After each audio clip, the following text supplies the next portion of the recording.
and welcome to this week's Shooting the Shit. Today we are talking about women in leadership, which you wouldn't think would be too controversial a subject, but apparently it is, and we'll explain why in a little bit. So you might also notice a change today. There are 4 of us because we have a guest with us. Yay. So, do you want to go around and introduce yourselves? Marisha, who are you? I'm Marisha. Hi, everyone. I do telecoms, networking and marmalade. Woohoo! Hannah, who are you? I'm Hannah. I'm from Traffic. Marvellous. And Joanne, who are you? Hi, I'm Joanne Grant. I work as an editorial coach and a life celebrant and have a background in publishing. Marvellous. So we asked you to join us today because, as we're talking about women in leadership, but you have had a role in your previous job in which you were, leadership was quite a significant part of your role, wasn't it? You were leading a team, and now obviously you did various points in your life. Leadership is a strong theme going through you. So what do you think about women in leadership? What do I think? How are you in Crazy. Was there? What do you think? So some of my background. So as I said, I worked in publishing. Now, publishing is very female dominated, and that was particular where I was as well. It was nearly always all women, and I worked as editorial director, and I managed 3 teams in 3 different locations, so about 60 people in all, and I think only one of them was a man. So yeah, very female dominated. The senior leadership team, very female. We had a male CEO though. Right. So yeah, my experience of being a woman in leadership, I feel that in some ways I've been able to miss out on some of that sort of sexism that might have crept in. However, working with just women as well has its disadvantages, I would say. Yeah.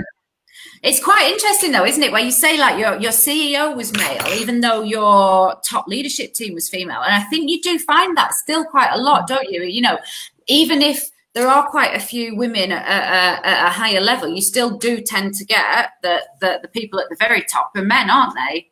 Yeah, definitely. And I think it was a couple of years ago when all the gender pay gap was published. Yeah. So our larger parent company actually did publish that. And considering the number of women in leadership positions, there was still a gender pay gap, which just showed you that even though there seems to be more women, so the men were still disproportionately paid and in the top roles. So well, they do say, don't they? There's that old thing, and I think it's still true. But there are more people on the boards of the FTSE 100 companies. There are more Daves than there are women. Is that true? Yeah, it was true a couple of years ago. But they get everywhere, don't they? Yeah. Today, you are more successful. That's what's going on. Yeah. I must admit that one of my networking groups, we are 25% Daves. So Daves do get everywhere, don't they? So household is a solid 33% Dave. Yeah. Not if you count the cats and the dog. If you include he's in a minority there, then, isn't he? Yeah. Yeah. So Hannah, you've been doing some actual research here, haven't you? What have you found? Facts and figures about women in leadership. Well, I read an article. Right. So, nothing. These days, that counts as research, I do believe. Yeah. So it was an article on the BBC this morning, and if you've read my ranty LinkedIn post from this morning, then I've shared the article. So it was an article that was saying that in the most profitable businesses, they had women in executive roles.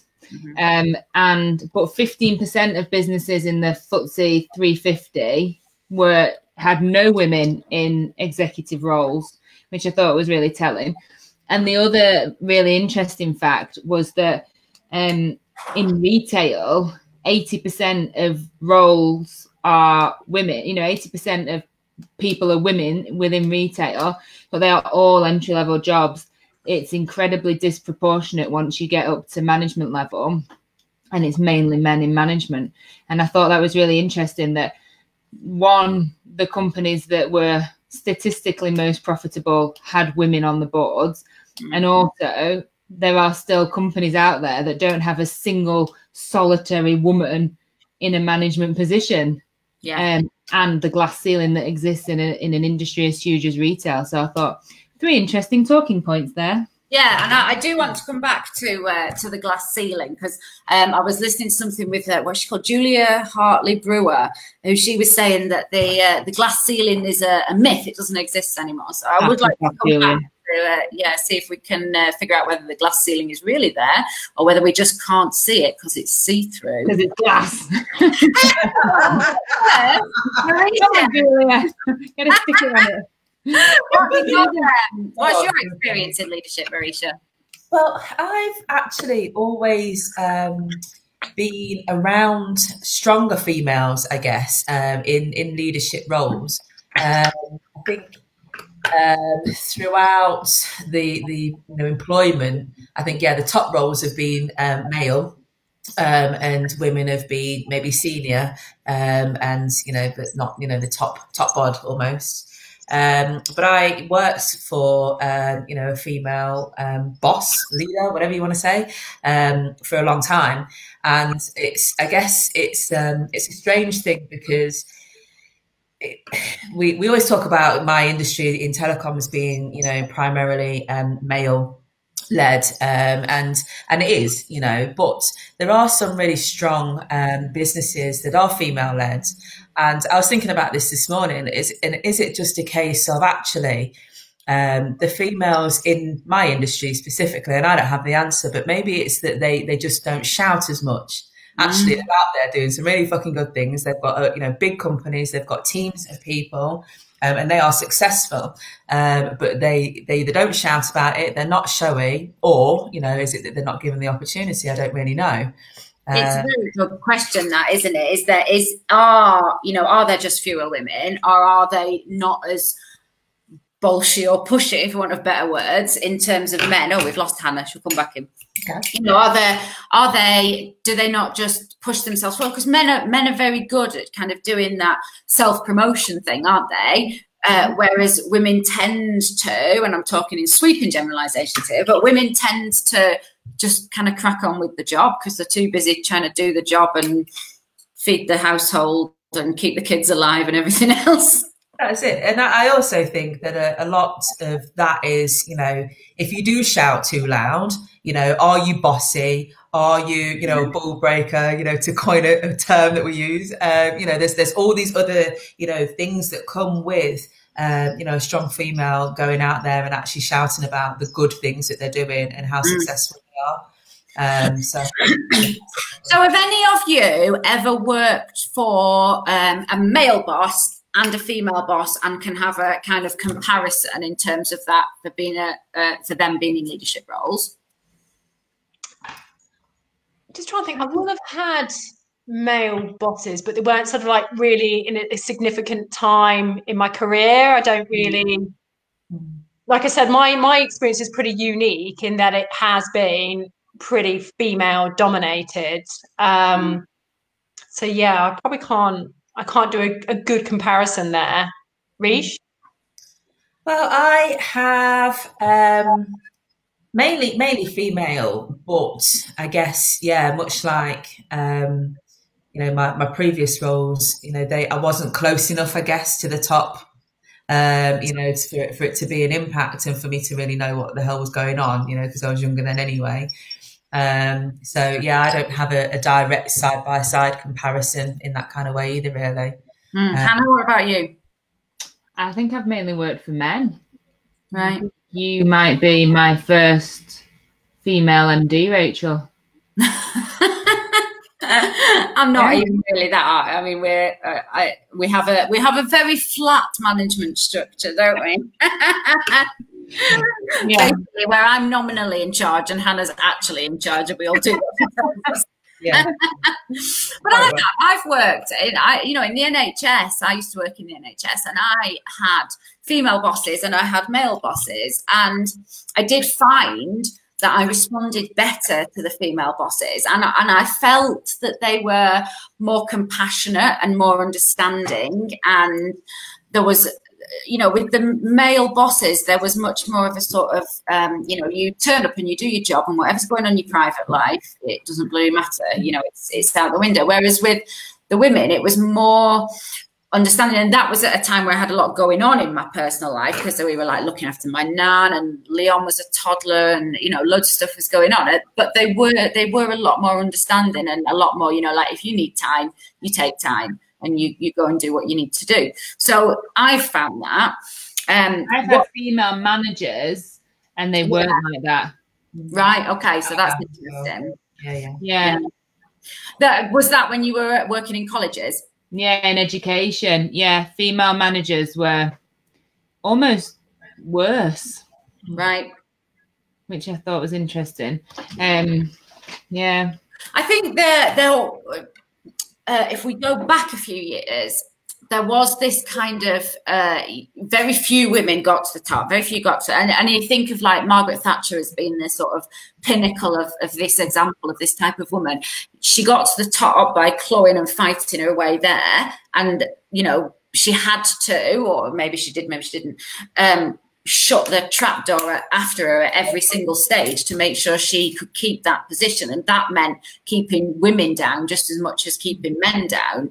You almost have to defeminize yourself. So, I've worked in more leadership roles in not male-dominated industries, but where the management team has been more male, more masculine.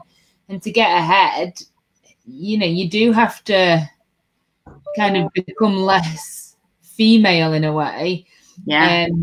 And turn into this ball breaker. Otherwise, you get trampled on. Sorry.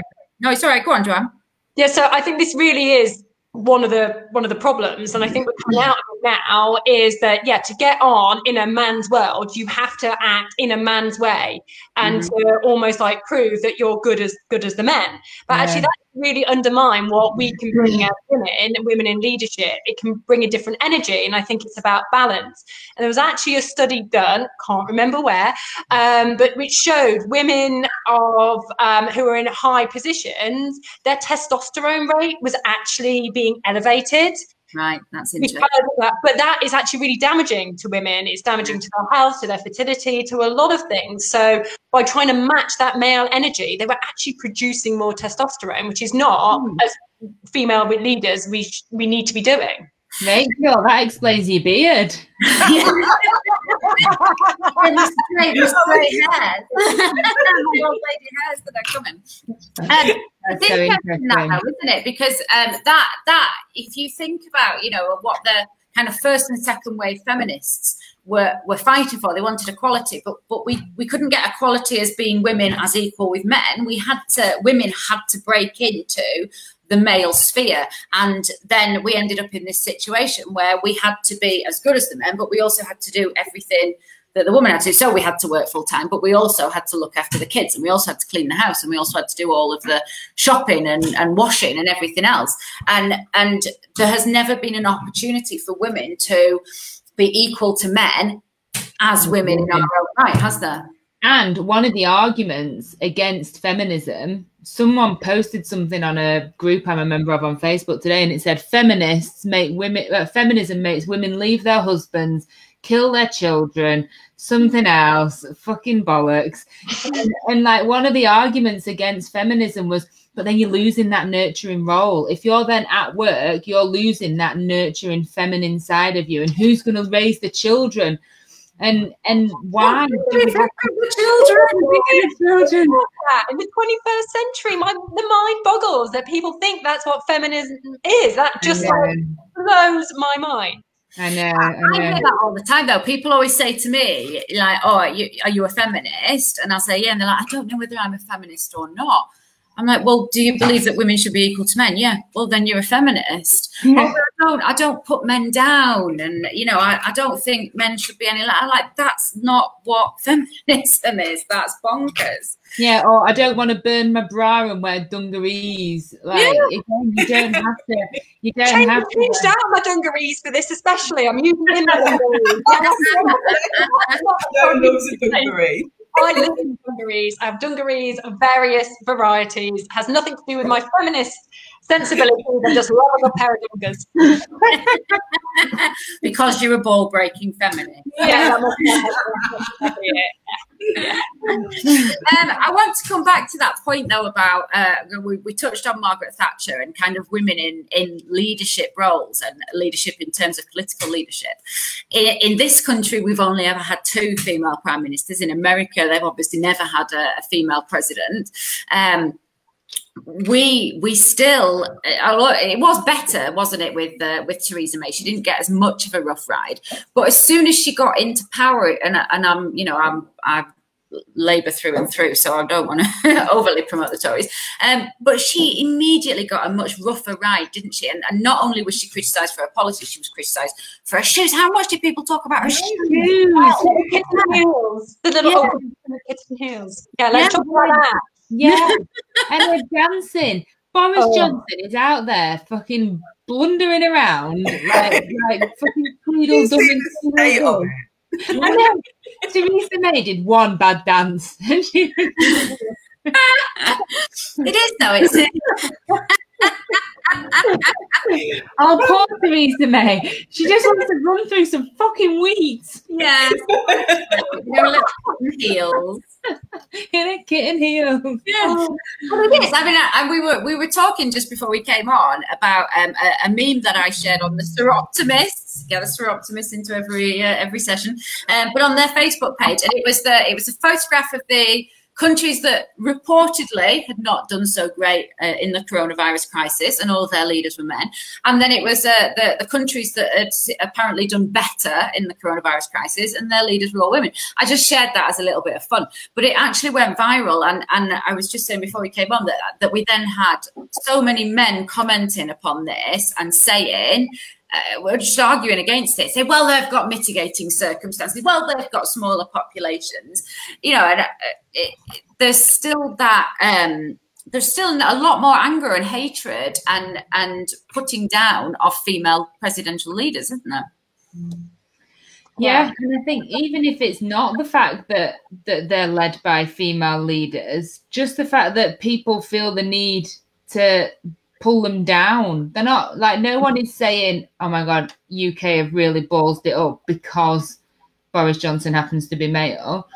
But like the fact that it's remarkable that there are a few female leaders and the fact that people are going out of their way to then pull that down speaks more, I think, about society than the fact that Jacinda Ardern smashed it and Angela Merkel smashing it. And, you know, I think that says more.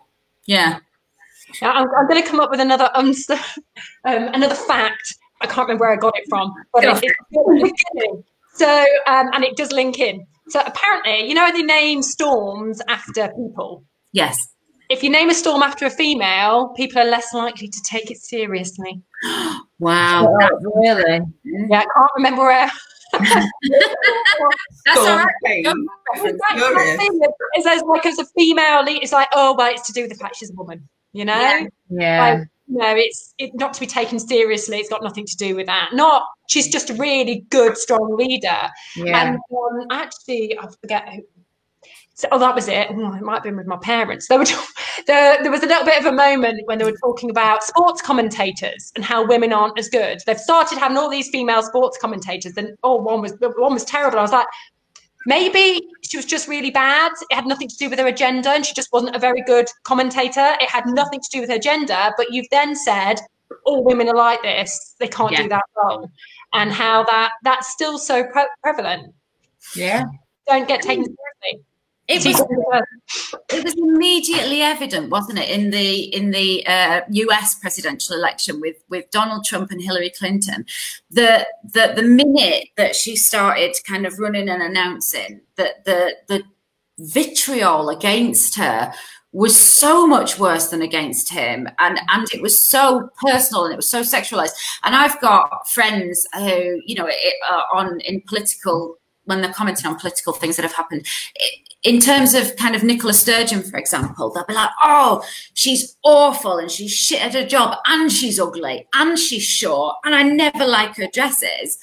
But, you know, male counterparts are allowed to just crack on with stuff, and either you agree with them or you don't agree with them. There isn't that kind of vitriolic commentary that goes alongside it about how ugly they are, or how hairy they are, or how poorly they dress, or anything. And it's, I know we've talked about dress and language and stuff, but no, but you're right. Like, it's not. Sorry, I think we got a lag there. Sorry, Rachel, I thought you finished. Dominic Cummings walked into Downing Street with his arse hanging out, and it was, you know, a bit of Dominic Cummings an arse. And then that woman, I can't remember her name, wore a dress in with the shoulder off the arm. And she was called a slut, or looked like she was, like, I can't remember. This is a really fucking shit anecdote that I'm telling you. I did something, I can't remember what they did.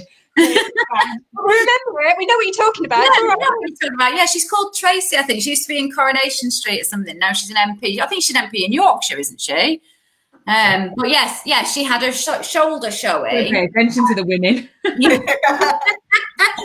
Yeah, and she was absolutely ridiculed and called all names under the sun. There was somebody had posted something on Facebook this morning about comments on the Daily Mail or the Daily Express. They'd put pictures of a celebrity, and I don't even know which one it was, in a swimming suit, on holiday, and she was not in the slightest bit fat. But every single comment was by a man saying, "Oh my God, she's so fat. Look at her thunder thighs. I wouldn't wear a swimming costume if I had an arse like that. She's going to have cellulite all over it." And it's immediately, you know, as soon as a woman reaches a position of power or a position of celebrity, whatever you want to call it, that attack against them is it's just so much more personal, isn't it? Besides anything else, it's so much more personal and so much more horrendous. Which makes sense why, for so many years, because you mentioned Maggie Thatcher, you know, that was the time of the power suits. You had to almost dress like a Batman and be masculine and hide your femininity, because also it's like armor against that, exposing yourself as your female curves and because suddenly it's almost up for grabs. It's up for ridicule, up for being called a slut. Yeah, but it's just, and it's still, I mean, that I think that was like earlier this year, that incident you were talking about. Like, we're still way past it. I think we're in a better place because people call it out more. It's not just accepted. That did become a big news story, and I think she went on to auction off the dress or the top or something. Yes, she did. Yeah. So, you know, at least we've moved on that much that we're actually talking about it and people are calling it out and saying that's not acceptable. I think the other thing that's happened, though, in recent years, which might have made it worse or more visible, at least, is the rise of social media. I mean, I don't know. I really like Diana, but I really admire her as a politician. But she was doing something the other month where she was talking about the amount of abuse that she gets just on Twitter, and literally anything that she does or says. It just gets these torrents of racial and sexist abuse and threats of rape and threats of being assaulted and being knifed and all the rest of it. And there's something about social media that at least has made that more visible to us now, hasn't it? And that seems to embolden other people to jump on the bandwagon and feel it's acceptable to say that. Diane Abbott literally can't do fucking anything, can she? No. On a train and everyone's up in arms. David Cameron sticks his penis in a pig's mouth and nobody says anything. And Diane Abbott can't have a bloody gin and tonic. I know. Absolutely. And again, it's that double standards. Why is she not allowed to have a carton of gin and tonic on the? I'd be in fucking prison if those were the standards. Jesus. Right, so Marisha, you've been silent for ages. Let's go on, Marisha. I think it's my thought on it all is yeah. I mean, I agree with everything that's been said, but I also think that maybe the issue is also that, because it was mentioned earlier, I can't remember who said it, but also that women can be as bad. And, you know, when as bad to each other, if not worse. And I certainly felt that having female bosses actually, you know, almost felt like they were harder, you know, and, you know, felt I should be better and, you know, treated me differently because I was there representing women, you know, and how strong we should be and all of this, that and the other. So yeah, I also think that the other women have a huge part to play in all of this kind of stuff as well, because quite frankly, a lot of them are just as bad. They absolutely are. There's an undermining of the sisterhood that goes on, isn't it? And I do wonder if it is because of that need to get to the top and keep your position, and other women are as much a threat to you as you know, other men. But also, it is ingrained into us, isn't it? That, you know, we're supposed to be beautiful and we're supposed to be thin, and you reach an age where that, you know, there's always going to be somebody who's younger than you and prettier than you and cleverer than you. And is that just feeding into our psyches all the time? Marisha's never met anybody. I don't think so. That's how I get through it. Yeah. Straight out denial. It's never going to happen, right? No, nobody will be younger or prettier. No. There's going to be an insecurity. I mean, definitely for different generations. If I think about, because, you know, I obviously knew I was coming on to talk about this. So I was trying to think, you know, who were my female role models within business and all that. And it was really difficult for me because, yeah, I'm not going to badmouth a load of my ex-colleagues, but sort of growing up within in my company, I was like, okay, that's not kind of the leader I feel like I should be or want to be. And if anything, I learned to be a good leader by working out what I shouldn't do. Yeah. That's kind of, you know, because it was, that is what a lot of women do. Yeah. So what do you think were your qualities that made you a good leader? Because you led quite a large team at a youngish age, didn't you, Joanne? Yeah, and it sort of came to me all of a sudden as well. I sort of went from being a manager of sort of 3 people, and then overnight I had a whole department, and it was a department that needed serious healing. It was a very toxic environment. So I think I'd learned what not to do, what, you know, what needed to be fixed. And I think I approached it with as much transparency and honesty, because that was what was really rife in the department and lacking. There was a lot of school ground whisperings behind closed doors. There was that real sense of hierarchy, the us and them mentality you get with the senior team and the juniors. So I tried to flatten that. And also it's really important to listen and earn the trust of your team, and not you know, treat them like subordinates.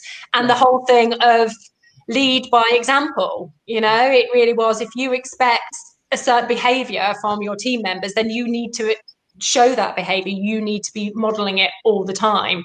So yeah, that's how I sort of the approach that I went in. And I was at a young age to take on a department, but at the same time, I was just like determined that everyone deserved better. And how did your team respond to that? Did they respond to you positively? Did you manage to nurture a whole better culture? Absolutely. And it's one of the hands down big, massive achievements of my entire career, is how I get quite emotional when I think about it. Incredibly proud of that still, and that culture has remained, even though, you know, I'm no longer there.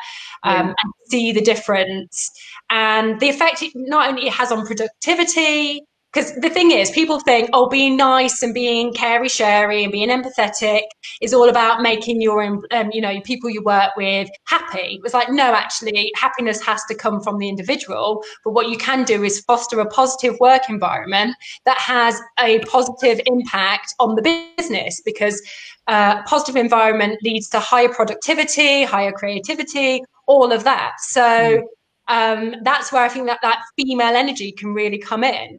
Yeah. I was environment.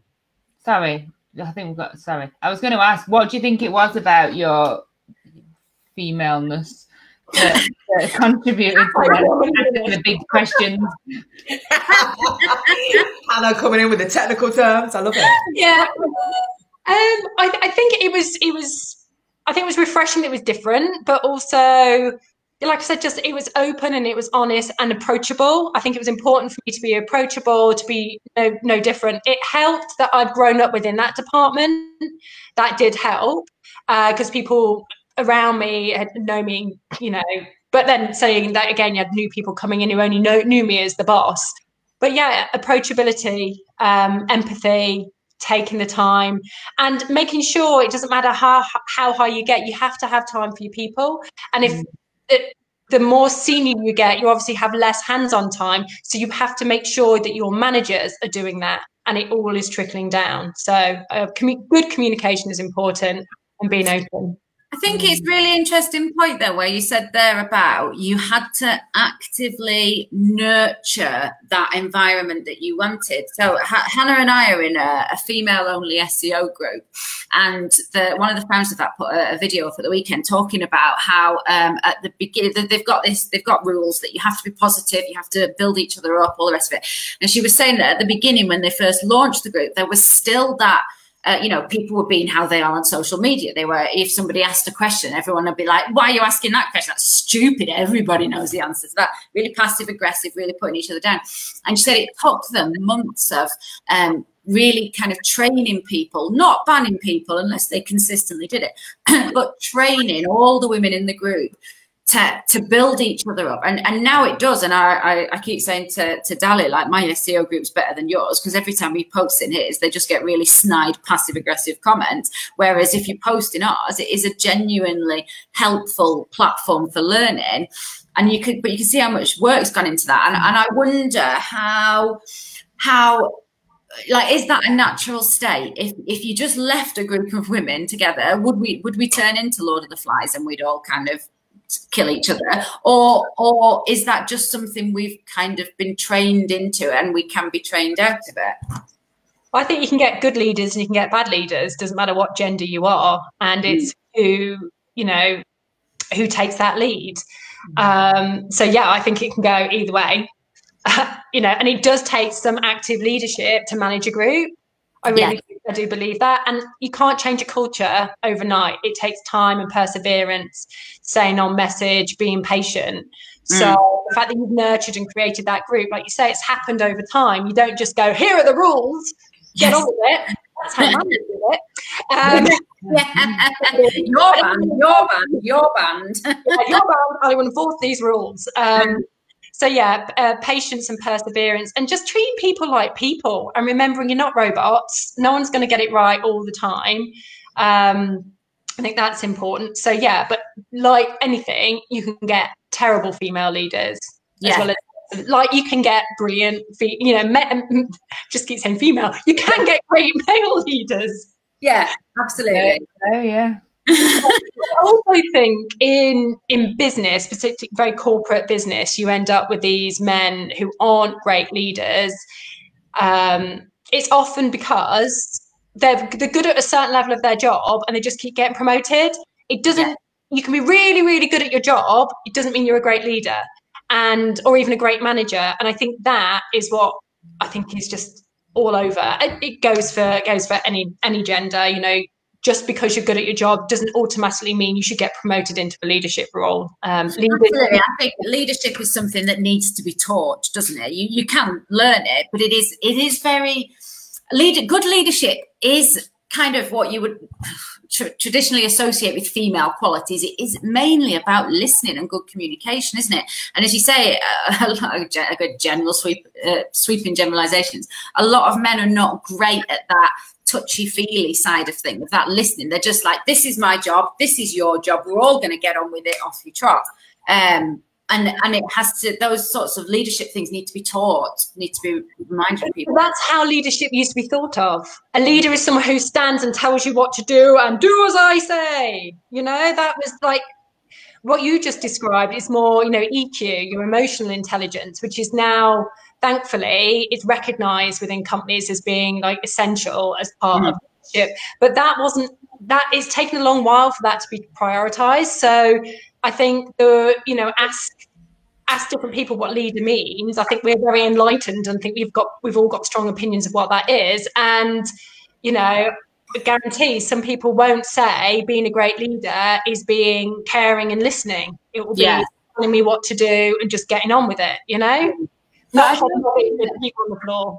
Yeah. I don't think that dictatorial, hard-nosed, emotionally inept stance is a masculine quality. I think that's a societal thing that's been put on men. Women have been allowed to be more nurturing and better listeners, better communicators. And to be fair, there are parts of our brain that mean that we are better communicators. But like biologically we are wired up slightly differently so that we are slightly better at communicating non-verbally. But do you think sorry, we've got I think our Wi-Fi is going out at the same time. Carry on, Hannah. Finish your sentence. I'll let you. But men aren't allowed to do that. Rachel?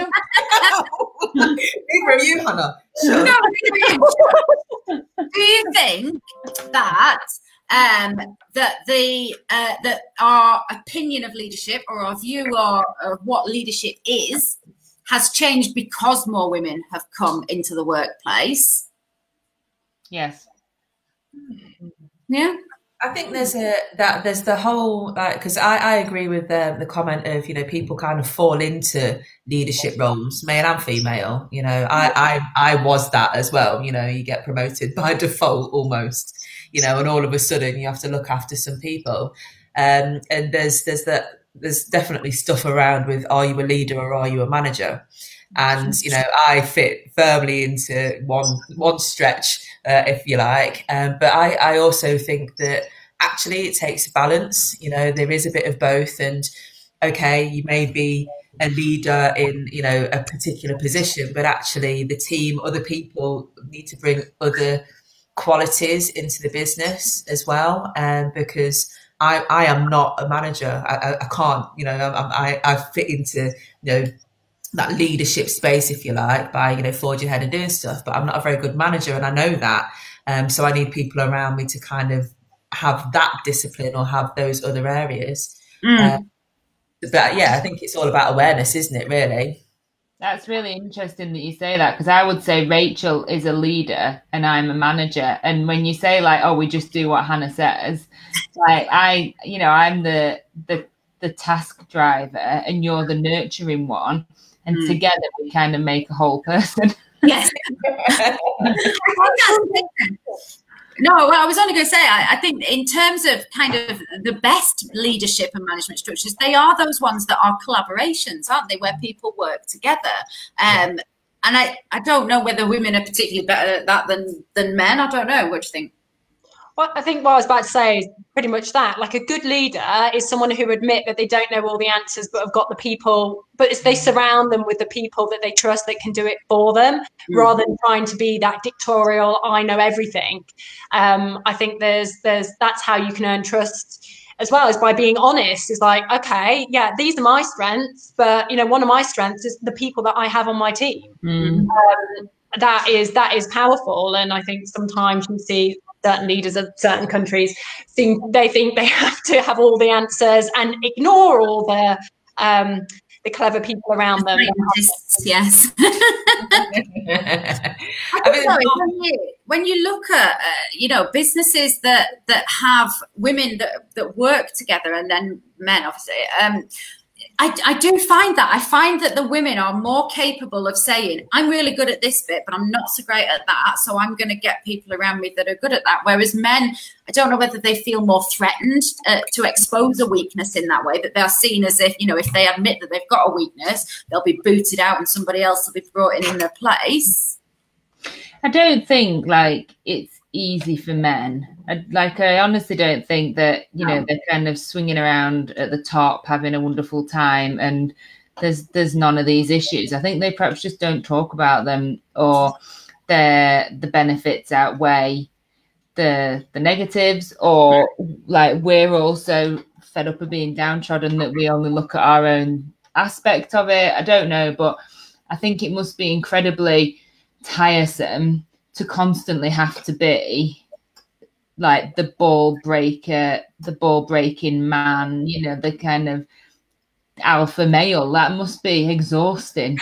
Yes, and it's like masculinity, isn't it? Yeah. You know, they have to be perfect and they have to be strong and they have to be brave and they're not allowed to cry and can't show any weakness, can't make a mistake. And I think for women, we are allowed that, you know, like if a woman cries at work, it's fucking hell, she's at it again. Yeah. It's not like, oh my God, did you see what Dave did? Dave cry at work.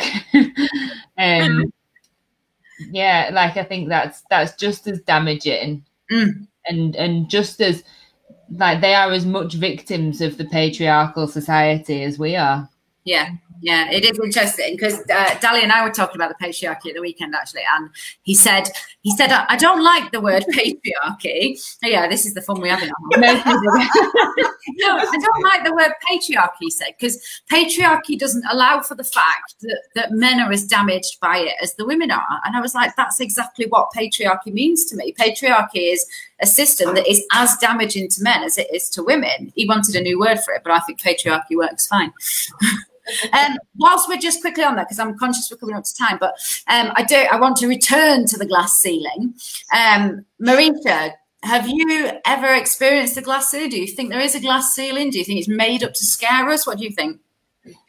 I think that it kind of taps into a lot of the things that we've been talking about today, in as much as it's whatever you want it to be. I think there's a lot to be said for what's within and what you feel you can achieve as a person, whether that be male or female. But yeah, other factors have a huge part to play in that too. So, as an experience, then yeah, I, get to a point and that's it, because somebody else wants to, stay in their position of power and this, that, and the other. So that's kind of how I come at it. But that's kind of the only experience I have of it, really.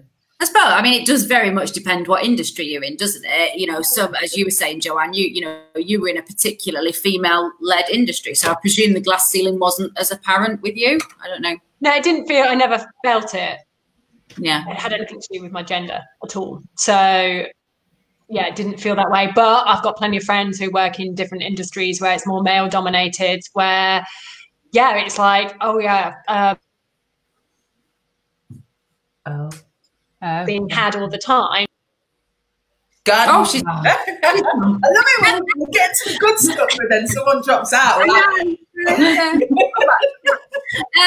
I do think, though, sometimes, I mean, I do feel a little bit like I had to start my own company in order to erase the glass ceiling. Now, that's a very interesting point. Sorry, I'm going to jump right in on that. You jump in. Right at the beginning, we were talking about, it was Hannah had a fact, or maybe not fact, who knows, but about, women working in retail and things like that. And do you not think, like, sometimes there's just a case of the women are just like, oh, fuck this, we're not standing for this, I'll go off and do it on my own. So actually, they just don't stay in those positions because they just think, well, I can go and do that myself actually somewhere else and I'll do it better and I'll show them, So I think there's a lot to be said. There is a very good point there, because a lot of kind of small to medium businesses are female owned, and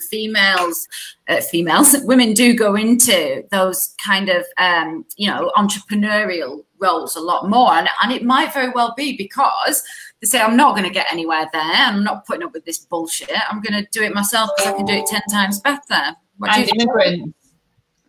Women and immigrants, are the majority of small business owners, probably for that reason. Joanne, you got cut off. What were you saying? It sounded very. I don't know, but I wanted to add something onto that because I've been thinking a lot about this, definitely with lockdown and stuff, which is like the 9 to 5 is a patriarchal construct that needs to be smashed. So I think a lot of reasons that women are entrepreneurs and setting up their own businesses is they need more flexibility. There's still that inequality that you expect. You expect your female employees to be running off to pick up the kids. You don't expect it so much of your men. But there's no reason why that 9 to 5 needs to exist anymore if people get their jobs done. And when I was in my the international job where I actually worked more heavily with North America, it would have made more sense for me to work like 2 p.m. to 10 p.m. day, for example. There's reasons why. It's just like the 9 to 5 does not make sense. And that makes me cross because it was set up at a time where the women stayed at home and looked after the kids, did the cooking and cleaning, and the men went to work. It just doesn't work anymore. And I just need to get that out because it makes me so cross. So much easier being flexible and having your own time. You can be just as successful, just as productive. And I think lockdown has really revealed that. hopefully lots of companies. Sorry. And that's one of the things that, you know, somebody said to me a few years ago, what were you trying to do with Grow Traffic? And I said I wanted to create a business that works for women. I've spoken about this before, but if I create a business that works for women, I will have created one that is better for men, because we don't have to have a 9 to 5. And if you need to go to your kids' assembly, that's fine. And if you need an afternoon off because you've got to take them to the doctors, that's fine. And if that means you work all night but the work comes in, that's fine. And you're right though, we had to build our own business, Hannah, didn't we, in order to do that, because we couldn't have got that anywhere else. So it is an interesting fact. I also think there was a thing on Women's Hour the other day, and they were talking about why is the corona crisis and the economic crisis that's coming, why is that going to hit women a lot harder than it hits men? And one of the main reasons is that you know, women traditionally took those roles in retail that were outside of the 9 to 5. So they worked the evening shift, they worked the night shift, restocking the shelves. Now those are going, because everybody's kind of internet shopping. The 9 to 5 jobs will stay, but those additional roles that people can do around childcare, that women can do around childcare, are going to go. And that's why, you know, women are going to be disproportionately suffering. Can I just say as well, before we wrap up, because I know we're at time, I read another study, and I'm going to use the word loosely today, mainly because I don't agree with it, that said that the reason that the gender pay gap exists is because boys are more ambitious than girls, and that boys have got, when they're at the point of applying to university, they're applying to better universities. They have a more firm plan for what they want to do in their lives. They're much more ambitious than the girls, this study showed. And I thought, get to fuck with you. Like, yes. Even if that is the case. I know, it's insane. And I've worked with, you know, kids in post 16 who are going on to university, and I'm telling you now, it's bollocks. But even if that is the case, that's not a problem with girls' ambitions. That's a problem much further back with raising aspirations of young girls. Yeah. So, you know, if the gender pay gap exists, ergo, surely the glass ceiling exists, and it's not so much that girls aren't able, or women aren't able to break through when they get to that level. It's that the skills and the attributes that are being taught from an early age, or that the skills and attributes that they need to break through aren't being taught. Their aspirations aren't being raised enough to enable them to push through, and the workplace isn't set up to enable women to push through the glass ceiling. So it exists, and it's multi-layered.